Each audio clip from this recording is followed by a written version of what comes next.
Curse of the Roses by B. Constant. Episode 1. Morning Chores. My day, every day, is mundane, I suppose. At least, that's what it would look like if someone were watching from the outside. I wake, I dress, I move through the house. Nothing remarkable, nothing worth writing down. And yet, every morning, I wake happy, alert.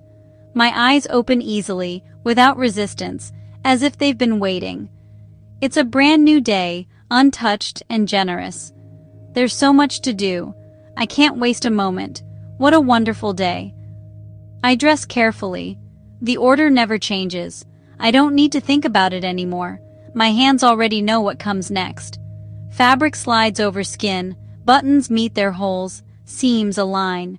I smooth everything down, once, twice, pressing my palms flat as if to seal myself into place. It makes me feel ready, proper, complete. One part of my morning I always savor is stepping onto the porch. The wood greets me before the rest of the world does. Tap, tap, tap.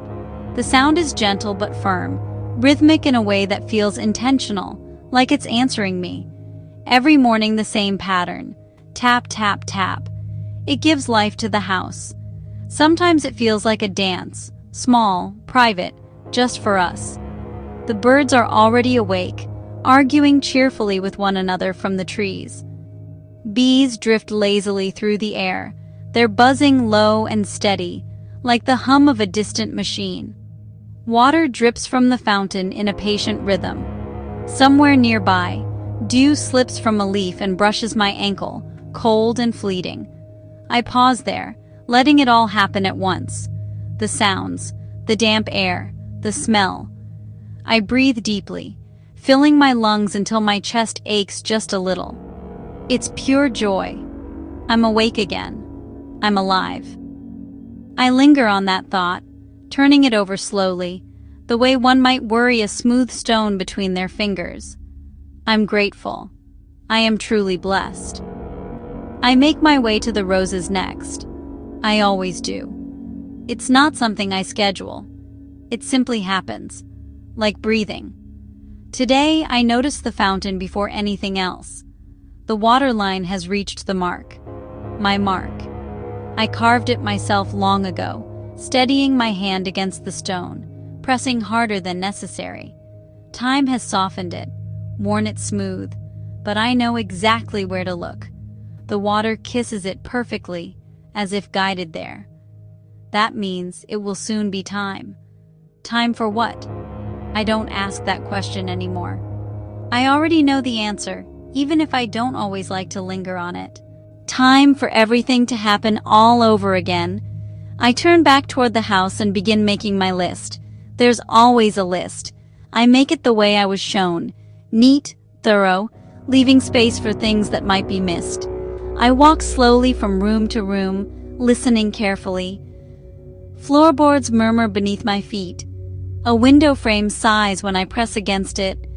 I tilt my head, ears perked, cataloging every sound. Rust, cracks, soft weaknesses that need attention. I want everything to be perfect this time. I always do. I've learned that when strangers come to the house, they look past me at first. They aren't looking for me. They're looking for a man, a father, someone who can say yes or no and have it mean something. I've learned to square my handwriting, block letters, less curvature. I press hard into the paper, rough, not delicate, just a messenger. It was always easier that way. When I hand the list to the handyman, he assumes. Eventually, the daydreaming starts. It always does. What kind of man will come when I place the notice? Will he be handsome? Will he smile easily? I imagine the sound of a knock at the door, the way my heart will lift just slightly when I open it. It won't be the first man who's come here. It won't be the last. That thought doesn't trouble me. I have time. The fountain hasn't reached the danger level yet. Not quite. I can afford to be careful. I've learned that much. The trick It has taught me. The trick is in the choosing. When I rush, things don't go as smoothly. I still have time.